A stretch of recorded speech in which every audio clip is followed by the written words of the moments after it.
વિદ્યાર્થી મિત્રો, oriental high school Mirzapur અહેમદાબાદની YouTube ચેનલમાં આપ તમામનું ફરીથી એકવાર સ્વાગત છે.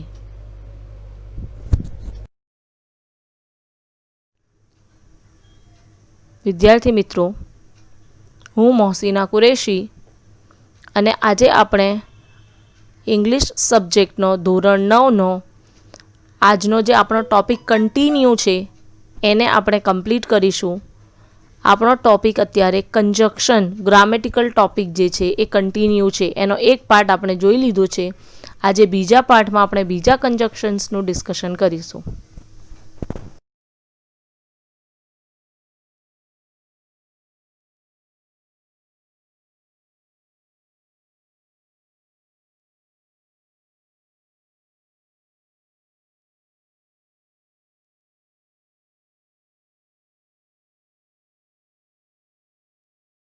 So let's start our topic conjunctions. Let's start conjunction topic. Any definitions once again ફરીથી જોઈ લઈએ. Conjunctions are words that join two or more words, phrases or clauses. જરૂરી નથી કે conjunction એ શબ્દોને જોડતા હોય. કદાચ શબ્દો હોય, કદાચ સંવાદ હોય, કદાચ આખા સેન્ટેન્સ હોય. એ બધા જ જોડીને એ બધા જ પદોને કંજક્શન્સ જે છે એ જોડવાનું કામ કરે છે. The word conjunction coined from Latin word conjure એટલે કે join together.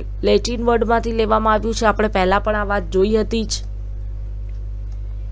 એ સિવાય કંજક્શન્સ કયા કયા છે તો and, but, yet, still, or, otherwise, either or, neither nor, when, so, therefore, though, although, before, after, because, so that, as, etc. Next લેવલે મિત્રો આપણે વાત કરીશું ગુજરાતીમાં સંયોજક એટલે કંજક્શન એટલે સંયોજક અને એની ડેફિનેશન્સ થાય છે પદ, પદો, પદ સમૂહ, વાક્યો કે વાક્ય ખંડોને જોડવાનું કામ કરતા પદોને સંયોજક કહે છે. આખા સેન્ટેન્સને પણ જોડે છે અને વાક્ય ખંડોને, જેને આપણે ક્લોઝિસ પણ કહીએ. સંયોજકથી પદો, વાક્ય સમૂહો, વાક્યો કે વાક્ય ખંડો જોડાતા જ નથી, પરંતુ ભાષાની લાગવ સાથેની ચોટ પણ ઉત્પન્ન થાય છે. મિત્રો, આ વસ્તુ આપણે પહેલા પણ જોઈ લીધી છે, ફરીથી આપણે જોઈ રહ્યા છે, જેથી કરીને તમે એની ડેફિનેશન્સને ક્લિયરલી સમજી શકો. આ બધી ડેફિનેશન્સ લખીને તમારે તૈયાર રાખવાની, સમજી લેવાની. એટલે ફક્ત જોઈન્ટ કરવાનું કામ નથી કરતો, પણ એને સચોટ રીતે જોઈન્ટ કરવાનું કામ કરે છે. અને ગુજરાતીમાં કયા કયા સંયોજકો આપણે યુઝ કરીએ છીએ?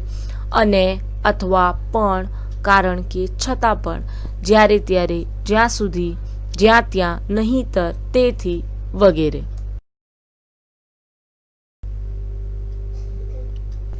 અહીંયા તમે જોઈ શકો છો I was absent yesterday because I was ill. હવે એક બીમાર વ્યક્તિ દેખાય છે અને સ્કૂલમાં જવાનું, તો આ શું બનશે? તમારું રીઝન. જનરલી અત્યારે તો સ્કૂલ બંધ છે એટલે આપણે આવું તો પ્રશ્ન પૂછાતો નથી કે ભાઈ તમે કેમ નથી આવ્યા. જનરલી તમને એમ પૂછવામાં આવે વાયથી જનરલી ક્વેશ્ચન થાય છે, તો એના આન્સરમાં આપણે બીકોઝ યુઝ કરીએ છીએ. મિત્રો, આની પહેલાં જે આપણે કંજક્શન પાર્ટ 1 જોયો હતો એમાં and, or, but, yet, steel, so, therefore અને એ સિવાય આઈધર ઓર અને નાઈધર નોરની ડિસ્કશન કરી હતી. હવે અત્યારે આપણે જે વાત કરીએ છીએ બીકોઝ એટલે કારણ કે. બીકોઝ અને સિન્સ, એઝ આ ત્રણ સેમ કેટેગરીના વર્ડ્સ છે. જેમ બટ, યટ અને સ્ટીલ સેમ હતા, એવી જ રીતે બીકોઝ, સિન્સ એન્ડ એઝ ત્રણ જે છે is subordinating conjunction. It shows the reason એટલે કે કારણ દર્શાવે છે. and it is also known as adverb clause of reason એટલે કે સીધું કારણ દર્શાવે છે. ગુજરાતીમાં આપણે સમજીએ તો કારણ દર્શક શબ્દ છે. પ્રથમ વાક્યના અનુસંધાને બીજા જોઈએ. another examples of because તમે જોઈ રહ્યા છો એક વ્યક્તિ બહુ સ્પીડમાં ચાલીને જઈ રહી છે અને સ્ટેશન ઉપર છે. તો આપણા એક્ઝામ્પલ જોઈએ. I could not attend the school because I was ill, જે પાછળ હતું એવા જ પ્રકારનું. Since it was raining all could not go out. હવે અહીંયા સિન્સ જે છે વાક્યની શરૂઆતમાં યુઝ કર્યું છે. ડઝન્ટ મેટર, બિકોઝને આપણે જનરલી વાક્યની શરૂઆતમાં યુઝ નથી કરતા. હા, સિન્સને કે એઝને તમે યુઝ કરી શકો છો. આઈ કોચ ધ ટ્રેન, અત્યારે ફોટો તમે જોઈ રહ્યા છો. I caught the train because I had walked very fast. બસ પકડી શક્યો કારણ કે બહુ ઝડપથી ચાલ્યો.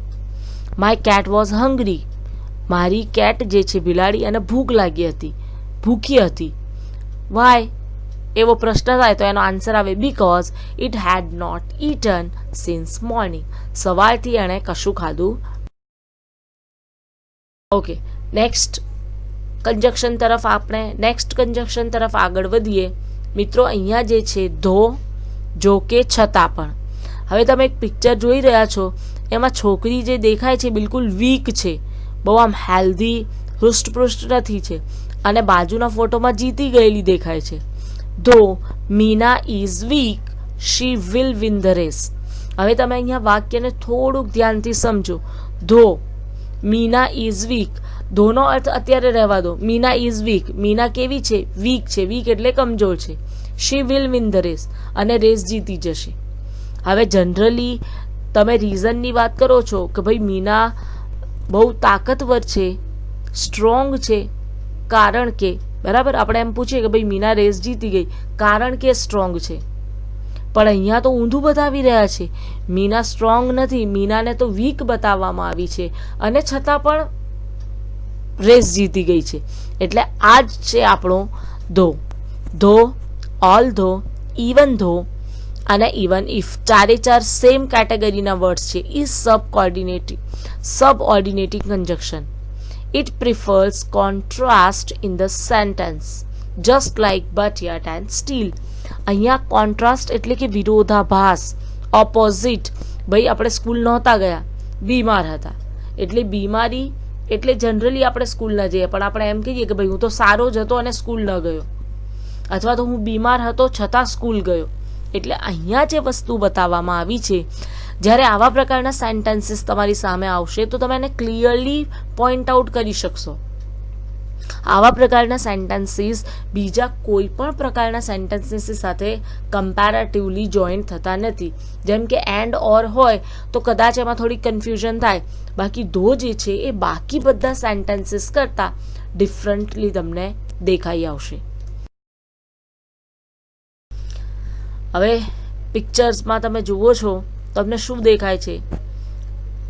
કાચ તૂટેલું છે અને કહેવાનું નથી. The examples of though I worked hard, I could not succeed. જુઓ, વર્ક હાર્ડ, મહેનત વધારે કરી તો શું થવું જોઈએ? જનરલી શું થવું જોઈએ કે સફળતા પ્રાપ્ત થાય, પણ અહીંયા કહે છે though I work hard I could not succeed. હવે આપણો જે ફોટોગ્રાફ છે એનો example, though the boys knew who had broken the glass. છોકરાઓને ખબર છે કે ગ્લાસ કોણે તોડ્યો છે. દે કેપ્ટ ક્વાઇટ.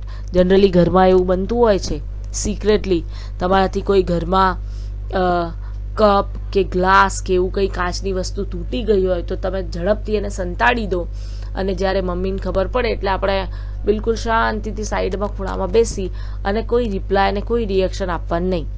એટલે ધો you know who had broken the glass but you kept quiet.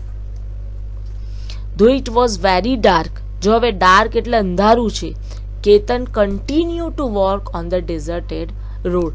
બિલકુલ શાંત પડી ગયેલા સૂના રસ્તાઓમાં પણ એ ચાલી રહ્યો છે. એટલે તમે વિચારી શકો છો જો કે છતાં પણ. Even if Ramu is poor he is honest. Poor છે એટલે ગરીબ છે, અને કેવો છે? ખુશ છે. આપણે બટ યટ સ્ટીલમાં મિત્રો જોયું હતું કે રીચ છે, પૈસા છે અને હેપી નથી. ખ્યાલ આવે છે? પણ અહીંયા ગરીબ છે અને ઓનેસ્ટ છે. ઓકે, નેક્સ્ટ ઉપર જઈએ.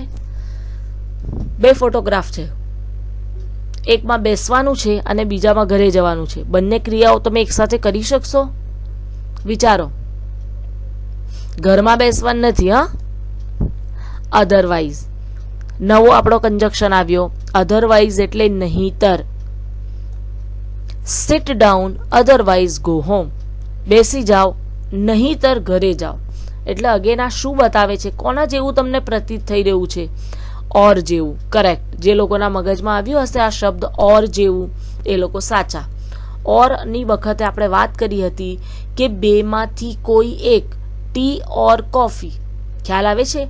અને અધરવાઇઝ એ અથવા જેવું નથી પણ નહીતર જેવું છે. ઘણીવાર આને ધમકીના અર્થમાં પણ અધરવાઇઝનો ઉપયોગ થાય છે. Otherwise is conjunction. It gives equal importance to the words. બધા શબ્દોને ઇક્વલ ઇમ્પોર્ટન્સ આપે છે જેને જોઈન્ટ કરે છે. ઓર સેન્ટેન્સીસ ધેટ ઇટ કનેક્ટ. જેને કનેક્ટ કરે છે એ બંને સેન્ટેન્સીસ પેલા ત્રાજવામાં ઇક્વલ પોઝિશન ધરાવે છે. It shows the choice option in sentence. Again શું આપે છે? તમને ચોઇસ ઓપ્શન આપે છે. ચોઇસ ઓપ્શન એટલે કે પસંદગી કરવાની બાબત. બેમાંથી એક બાબતનો સ્વીકાર કરવો પડે તેમ હોય એ વખતે આ વિકલ્પ સૂચવે છે. એટલે અધરવાઇઝમાં ફરીથી બેમાંથી એકને પસંદ કરવાનું રહેશે. બંને વસ્તુ, બંને ક્રિયાઓ, બંને એક્શન્સ તમે કરી શકતા નથી. અધરવાઇઝના જોઈશું. એક્ઝામ્પલ પરથી કદાચ તમને ખ્યાલ આવશે. પાણી આપો નહીતર શું થશે? Okay, other examples of otherwise. Please tell the truth. Otherwise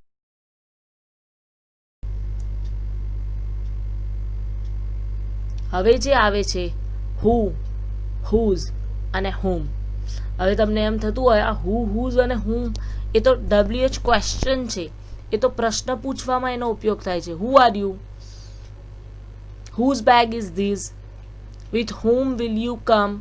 એટલે આવા પ્રકારના જનરલી WH ક્વેશ્ચનના ફોર્મમાં છે. પણ અહીંયા આપણે હુ, હુઝ અને હુમને કંજક્શનના ફોર્મમાં જોવાના છે. મિત્રો એક વસ્તુ યાદ રાખજો, જેટલા પણ WH ક્વેશ્ચનના શબ્દો છે એ બધા કંજક્શન તરીકે વર્તે છે. જ્યારે વાક્યની વચ્ચે અને સિમ્પલ સેન્ટેન્સમાં એને મૂકવામાં આવે વાક્યના આધારે કોન્ટેક્સ્ટ પ્રમાણે, તો એ પ્રશ્ન વાક્ય તરીકે નહીં પરંતુ કંજક્શન તરીકે એનો યુઝ થશે. એટલે યુઝ કરી શકાશે. એવી જ રીતે આપણે અત્યારે જોવાનું છે હુ, હુઝ અને હુમ. મિત્રો યાદ રાખજો, આ બહુ જ ઇમ્પોર્ટન્ટ છે તમારા માટે. અને આ ખાસ કરીને ફંક્શનમાં, function identification or complete the sentence જે છે એ વખતે આનો ઉપયોગ કરવામાં આવે છે. હુ એનો એક એક્ઝામ્પલ. હુનો એક્ઝામ્પલ શું છે? He is the man who wrote this book.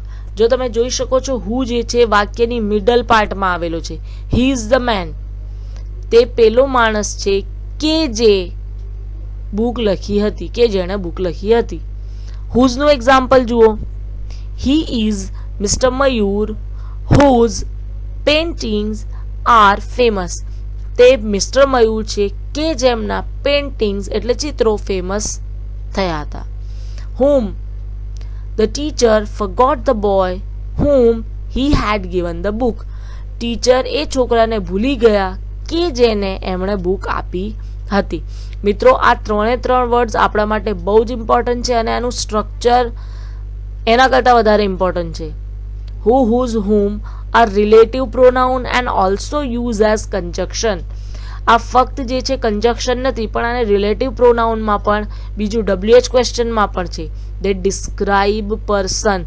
સૌથી ઇમ્પોર્ટન્ટ છે દે ડિસ્ક્રાઇબ પર્સન, વ્યક્તિને ડિનોટ કરે છે. આ યાદ કરી લેજો, ડિસ્ક્રાઇબિંગ પર્સન. આપણું ફંક્શન જ્યારે ચાલશે ત્યારે આ વસ્તુને આપણે રિપીટ કરીશું. વ્યક્તિવાચક સર્વનામ અને સંયોજક તરીકે વર્તે છે. જો હવે યાદ કરી લેજો, વ્યક્તિવાચક છે, હ્યુમન પર્સનને ડિનોટ કરે છે. હુ અને હુમ ફક્ત વ્યક્તિ માટે જ વપરાય. હુઝ જે છે ક્યારેક નિર્જીવ વસ્તુઓ સાથે પણ વપરાય છે. હવે આને વધારે ક્લેરિફિકેશનમાં સમજી લો તો હુ જે છે કર્તા એટલે કે સબ્જેક્ટ માટે, હુમ એ કર્મ એટલે કે ઓબ્જેક્ટ માટે, અને હુઝ એટલે કે સંબંધક વિભક્તિ એટલે જેને આપણે પોઝેશન માલિકી દર્શક શબ્દ કહીએ, તો એવા પ્રકારના ત્રણનો આપણે યુઝ કરીએ છીએ. હુમ જે છે એ આપણે પેસિવ વોઇસમાં પણ એને રિપીટ કરીશું.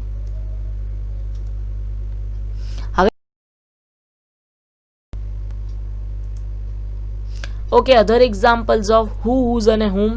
આના એક્ઝામ્પલને એના સ્ટ્રક્ચર પ્રમાણે સમજતા જઈશે. બોય અને આની બુક, તો કેવું સેન્ટેન્સ બનશે? વિદ્યાર્થી મિત્રો, આપણે અત્યાર સુધી પહેલા જે વિડીયોમાં and, or, but, yet, steel, so therefore, either ઓર અને નાઈધર નોર વિશે વાત કરી. ત્યાર પછી મિત્રો અત્યારે આ વિડીયોમાં આપણે બીકોઝ, સિન્સ અને એઝ એની સાથે જ આવી ગયું. ધો, ઓલ ધો, ઇવન ઇફ એ પણ એક સાથે આવ્યા. ત્યાર પછી અધરવાઇઝ જોયું. હુ, હુમ અને હુઝનું આપણે ડિસ્કશન કર્યું. સો મિત્રો, મેક્સિમમ એની પ્રેક્ટિસ કરતા રહેજો અને